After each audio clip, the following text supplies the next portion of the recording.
Finally ಲಕ್ಷಾಂತರ ಜನರ ದುಗುಡ ದುಮ್ಮಾನ, ಕೋಟ್ಯಾಂತರ ಜನರ ಪ್ರಾರ್ಥನೆ ಹಾಗೆ ಈ ಅನ್ನದಾತರ ಪೂಜೆಗಳಿಗೆ ಕೊನೆಗೂ ಕೂಡ ಫಲ ಸಿಕ್ಕಿದೆ.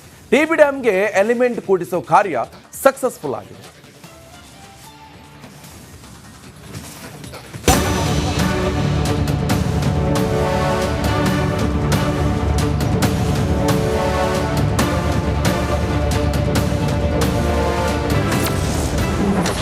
ಟಿಬಿ ಡ್ಯಾಂಗೆ ಸ್ಟಾಪ್ ಲಾಗ್ ಅಳವಡಿಕೆ,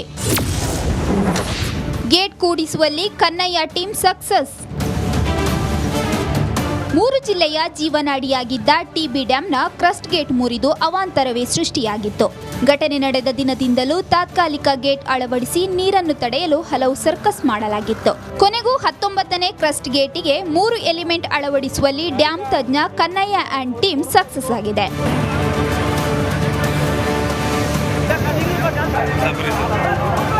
ಕರ್ನಾಟಕ ಸರ್ಕಾರದ ಪರವಾಗಿ, ರಾಜ್ಯದ ರೈತರ ಪರವಾಗಿ ಎಲ್ಲರೂ ಕೂಡ ಇದಕ್ಕೆ ದುಡಿದಂತ ಏನು ನಮ್ಮ ಕನ್ನಯ್ಯ ನಾಯ್ಡು ಮತ್ತು JSW ಅವರು, ಹಿಂದೂಸ್ತಾನ್ ಇಂಜಿನಿಯರ್ಸು, ನಾರಾಯಣ್ ಇಂಜಿನಿಯರ್ಸ್ ಜೊತೆಗೆ ನಮ್ಮ ಅಧಿಕಾರಿಗಳು, ಒಂದು ರಾಜ್ಯಕ್ಕೆ ಒಂದು ದೊಡ್ಡ ಗೌರವ. ಸದ್ಯ 12 ಅಡಿ ಎತ್ತರಕ್ಕೆ ಸ್ಟಾಪ್ ಲಾಗ್ ಕೂಡಿಸಿದ್ದು ನೀರಿನ ಹರಿವನ್ನ ಉಳಿದ ಗೇಟ್ಗಳ ಮೂಲಕ ಹರಿಯುವ ನೀರಿನ ಪ್ರಮಾಣಕ್ಕೆ ತಂದು ನಿಲ್ಲಿಸಲಾಗಿದೆ. ಸೋಮವಾರದೊಳಗೆ 5 ಸ್ಟಾಪ್ ಲಾಗ್ಗಳನ್ನು ಅಳವಡಿಸುವ ಸಾಧ್ಯತೆ ಇದೆ.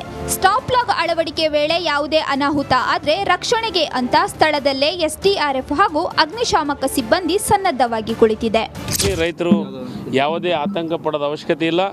ನಾವು ನಿಶ್ಚಿತವಾಗಲೂ ರೈತರ ಪರ ಇದ್ದೀವಿ. ರೈತರಿಗೆ ಶಕ್ತಿ ಮೀರಿ ನೀರು ಹರಿಯುವ ನೀರಿನೊಳಗೆ ಗೇಟ್ ಕುಂದಿಸಿದ್ದು ನನಗನ್ಸಿದ ಮಟ್ಟಿಗೆ ಇತಿಹಾಸದಾಗ ಮೊಟ್ಟ ಮೊದಲನೇ ಒಂದು ಚಾಲೆಂಜ್ ಇದು. ಆ ಚಾಲೆಂಜನ್ನು ಸಕ್ಸಸ್ ಆಗಿದ್ವಿ. ಈಗ 4 ಇಳಿಸೋಕೆ ನಮಗೇನು ಅಷ್ಟು ತೊಂದರೆ ಆಗೋದಿಲ್ಲ. ನಾವು ಇಳಿಸುವಂಥ ಕೆಲಸವನ್ನು ಮಾಡ್ತೀವಿ. ಈಗಾಗಲೇ ಟಿಬಿ ಡ್ಯಾಮ್ನಿಂದ ಅಪಾರ ಪ್ರಮಾಣದ ನೀರು ನದಿ ಪಾಲಾಗಿದೆ. ಮಲೆನಾಡು ಭಾಗದಲ್ಲಿ ಮತ್ತೆ ಮಳೆಯಾಗುತ್ತೆ ಅನ್ನೋ ಹವಾಮಾನ ತಜ್ಞರ ಭವಿಷ್ಯ ಈ ಭಾಗದ ಜನರಲ್ಲಿ ಭರವಸೆ ಮೂಡಿಸಿದೆ. ಕೆ ಸುರೇಶ್ ಚವ್ಹಾಣ್ ಜೊತೆ ಈರಯ್ಯ ಹಿರೇಮಠ್, ರಿಪಬ್ಲಿಕ್ ಕನ್ನಡ, ವಿಜಯನಗರ. ಕೊಲೆ ಕೇಸ್ನಲ್ಲಿ ಜೈಲು ಪಾಲಾಗಿರುವಂತಹ ದಾಸ ಕಂಬಿ ಎಣಿಸ್ತಾ ಇದ್ದಾರೆ. ಕಾಟೇರ್ನ ಹಳೆ ಕೇಸ್ಗೆ ಈಗ ಮತ್ತೆ ಮರುಜೀವ ಬಂದಿದೆ. ಈ ದರ್ಶನ್ ಬೆದರಿಕೆ ಹಾಕಿರುವಂತಹ ಕೇಸ್ನ ವರದಿ DCP ಗಿರೀಶ್ ಅವರ ಕೈ ಸೇರಿದೆ. ಮುಂದೇನು ನೀವೇ ನೋಡಿ.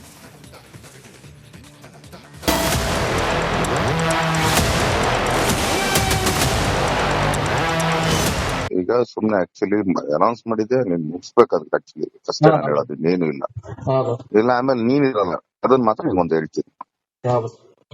ಯಾಕಂದ್ರೆ ಏನಾರು ಮಾಡಕ್ ಮುಂಚೆ ಹೇಳ್ಬಿಟ್ಟು ಮಾಡೋದು, ಇಲ್ಲ ನೀನ್ ಪ್ರಿಕಾಷನರಿ ರೆಡಿ ಇರೋ ಅಷ್ಟೇನೆ. ಕೇಳಿಸಿಕೊಂಡ್ರಲ್ವೋ, ಇದು ನಮ್ಮ ಜೈಲು ಹಕ್ಕಿ ದರ್ಶನ್ ಹಾಕಿರೋ ಬೆದರಿಕೆ. ನಿರ್ಮಾಪಕ ಅಂದ್ರೆ ದೇವ್ರು, ಊಟ ಹಾಕೋ ಅನ್ನದಾತ ಅಂತ ಹೇಳ್ತಿದ್ದ ಕಾಟೇರ ಹಾಕಿರೋ ಜೀವ ಬೆದರಿಕೆ, ಅದು ಕೂಡ ಒಬ್ಬ ನಿರ್ಮಾಪಕನಿಗೆ. ಇಲ್ಲಾಂದ್ರೆ ನೀನ್ ಆಕ್ಚುಲಿ ನೀನೇ ಕಾಣಿಸಲ್ಲ, ಆಮೇಲೆ ಹಂಗ್ ಮಾಡ್ಬಿಡ್ತೀನಿ. ಇದೆರಡೇ ನಾನು ಹೇಳೋದು. ಇದನ್ ಬೇಕಾದ್ರೆ ವಾರ್ನಿಂಗ್ ಅನ್ಕೋ, ಏನಾರು ಅನ್ಕೋ. ಇಲ್ಲ ಬಸ್ ಸ್ಟಾರ್ಟ್ ಮಾಡ್ತೀನಿ, ಮಾತಾಡಿಸ್ಕೊತೀನಿ. ಅಂದ ಹಾಗೆ ತಗಡು ಗ್ಯಾಂಗ್ ನ boss alias D boss Darshan ನಿರ್ಮಾಪಕ ಭರತ್ಗೆ ಹಾಕಿರೋ ಬೆದರಿಕೆ ಇದು. ಅರೆರೇ, ಅದ್ಯಾವಾಗ ಇದೆಲ್ಲ ಆಯ್ತು ಅಂತ ಕನ್ಫ್ಯೂಸ್ ಆಗಬೇಡಿ, ಎಲ್ಲವನ್ನು ಡೀಟೇಲ್ ಆಗಿಯೇ ಹೇಳ್ತೀವಿ ಕೇಳಿ. ಏನಿದು ಕೊಲೆ ಬೆದರಿಕೆ ಕೇಸ್? ನಿರ್ಮಾಪಕ ಭರತ್ಗೆ ನಟ ದರ್ಶನ್ ಕರೆ ಮಾಡಿ ಜೀವ ಬೆದರಿಕೆ ಹಾಕಿದ್ನಂತೆ. 2022ರಲ್ಲಿ ಕೊಲೆ ಬೆದರಿಕೆ ಹಾಕಿರೋ ಬಗ್ಗೆ ಕೆಂಗೇರಿ ಠಾಣೆಯಲ್ಲಿ ದೂರು ದಾಖಲಾಗಿತ್ತು. ಪೊಲೀಸರು NCR ಹಾಕಿ ವಿಚಾರಣೆ ನಡೆಸಿ ಕೇಸ್ ಕ್ಲೋಸ್ ಮಾಡಿದ್ರು. ಆದ್ರೆ ರೇಣುಕಸ್ವಾಮಿ ಹತ್ಯೆ ಕೇಸ್ನಲ್ಲಿ ದರ್ಶನ್ ಜೈಲು ಪಾಲಾಗ್ತಿದ್ದಂತೆ ಕ್ಲೋಸ್ ಆಗಿದ್ದ ಕೇಸ್ ಮತ್ತೆ ಮರುಜೀವ ಪಡೆದುಕೊಳ್ತು. ಕಳೆದ ಜುಲೈ 26ರಂದು ನಿರ್ಮಾಪಕ ಭರತ್ ಮತ್ತೆ ಪೊಲೀಸರಿಗೆ ದೂರು ನೀಡಿದ್ದರು. ನಟ ದರ್ಶನ್, ನಾಗರಾಜ್, ಧ್ರುವನ್, ಅನೂಪ್, ಆಂಟೋನಿ ಸೇರಿ 5 ವಿರುದ್ಧ ಸೂಕ್ತ ಕ್ರಮಕ್ಕೆ ಮನವಿ ಮಾಡಿದ್ದರು. DCP ಕೈ ಸೇರಿದ ದರ್ಶನ್ ಬೆದರಿಕೆ ಕೇಸ್ ವರದಿ. ಬೆದರಿಕೆ ಕೇಸ್ ವಿಚಾರಣಾ ವರದಿಯಲ್ಲಿ ಏನಿದೆ? ದರ್ಶನ್ ವಿರುದ್ಧ ಕೊಲೆ ಬೆದರಿಕೆ ಕೇಸ್ನ ವರದಿ DCP ಗಿರೀಶ್ ಅವರ ಕೈ ಸೇರಿದೆ. ಅಷ್ಟಕ್ಕೂ ಆ ವರದಿಯಲ್ಲಿ ಇರೋದೇನು ಅಂತ ತೋರಿಸ್ತೀವಿ ನೋಡಿ. ದರ್ಶನ್ ವಿರುದ್ಧದ ಕೊಲೆ ಬೆದರಿಕೆ ಕೇಸ್ನ ಕ್ಲೋಸ್ ಮಾಡಲು ಅನುಮತಿ ನೀಡುವಂತೆ DCP ಗಿರೀಶ್ಗೆ ಕೆಂಗೇರಿ ಪೊಲೀಸ್ ಠಾಣೆ ಇನ್ಸ್ಪೆಕ್ಟರ್ ಪತ್ರ ಬರೆದಿದ್ದಾರೆ. ದೂರು ಅರ್ಜಿಯನ್ನ ಕುಲಂಕುಷವಾಗಿ ವಿಚಾರಣೆ ನಡೆಸಲಾಗಿದೆ. ಅನೂಪ್, ಆಂಟೋನಿ, ಅರುಣ್ ಸುರೇಶ್ರನ್ನ ವಿಚಾರಣೆ ಮಾಡಿ ಹೇಳಿಕೆ ಪಡೆಯಲಾಗಿದೆ. ನಾಯಕ ನಟ ಧ್ರುವನ್ ಅಲಿಯಾಸ್ ಸೂರಜ್ ಹೇಳಿಕೆ ಪಡೆಯಲಾಗಿದೆ. ನಟ ದರ್ಶನ್ ಹಾಗೂ ನಾಗರಾಜು ಅಲಿಯಾಸ್ ನಾಗ ನ್ಯಾಯಾಂಗ ಬಂಧನದಲ್ಲಿದ್ದಾರೆ. ಹೀಗಾಗಿ ಅವರಿಬ್ಬರ ಹೇಳಿಕೆಯನ್ನ ಪಡೆಯೋಕ್ಕಾಗಿಲ್ಲ. ಭರತ್ ಸಲ್ಲಿಸಿದ ದೂರು ಹಣಕಾಸಿಗೆ ಸಂಬಂಧಿಸಿದ್ದು. ಅದನ್ನ ನ್ಯಾಯಾಲಯ ಅಥವಾ ಸಕ್ಷಮ ಪ್ರಾಧಿಕಾರದ ಮುಂದೆ ಇತ್ಯರ್ಥಪಡಿಸಿಕೊಳ್ಳಬಹುದು. ಹೀಗಾಗಿ ಈ ಕೇಸ್ನ ಕ್ಲೋಸ್ ಮಾಡಲು ಡಿಸಿಪಿಗೆ ಇನ್ಸ್ಪೆಕ್ಟರ್ ಮನವಿ ಮಾಡಿದ್ದಾರೆ. ಕೆಂಗೇರಿ ಇನ್ಸ್ಪೆಕ್ಟರ್ ಏನೋ ಕೇಸ್ ಕ್ಲೋಸ್ಗೆ ಮನವಿ ಮಾಡಿದ್ದಾರೆ. ಆದರೆ ಡಿಸಿಪಿ ಗಿರೀಶ್ ಅವರು ಅನುಮತಿ ನೀಡ್ತಾರಾ ಅನ್ನೋದೇ ಕುತೂಹಲ. Dhruvaraj, crime bureau, republic Kannada, Bengaluru. ಇನ್ನು ರಾಜ್ಯದಲ್ಲಿ ಸೇಡಿನ ರಾಜಕಾರಣ ಶುರುವಾಯಿತಾ ಅನ್ನೋ ಪ್ರಶ್ನೆ ಉದ್ಭವಿಸಿದೆ. ಇದಕ್ಕೆ ಕಾರಣ ರಾಜ್ಯಪಾಲರು ಪ್ರಾಸಿಕ್ಯೂಷನ್ಗೆ ಅನುಮತಿ ನೀಡ್ತಾ ಇದ್ದಂತೆ ಕಾಂಗ್ರೆಸ್ ಈಗ ಅಲರ್ಟ್ ಆಗಿದೆ. ಸಿಎಂ ಆಪ್ತ ಶಾಸಕ ಸಿಡಿಸಿರುವಂತಹ ಆ ಬಾಂಬ್ ಈಗ ಸಂಚಲನವನ್ನ ಮೂಡಿಸಿದೆ.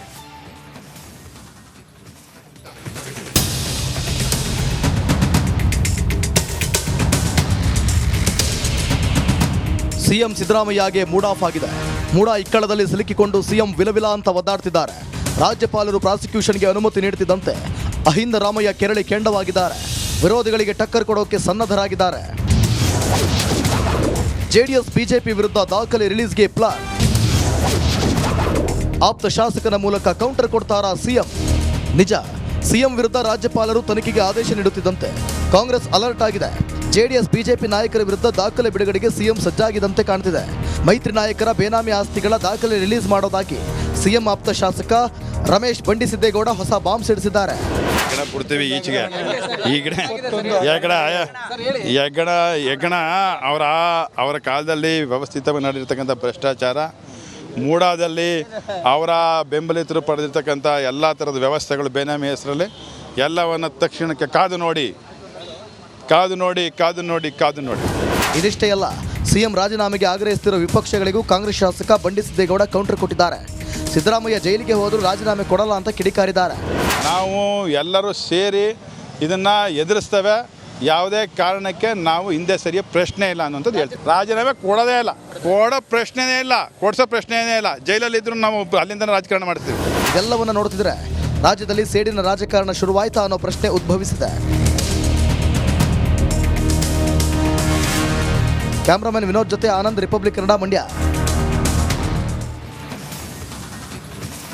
ನೋಡಿ, ಇಷ್ಟು ದಿನ ಬೆಂಗಳೂರು ತಂಪು ಕೂಲ್ ತರ ಇತ್ತು. ಆದರೆ ಈಗ ಸಿಲಿಕಾನ್ ಸಿಟಿ ವೆದರ್ ಸಡನ್ ಆಗಿ ಚೇಂಜ್ ಆಗಿಬಿಟ್ಟಿದೆ. ಸಖತ್ ಸೆಕೆಗೆ ಬೆಂಗಳೂರು ಮಂದಿ ತಂಡ ಹೊಡೆದಿದ್ದಾರೆ.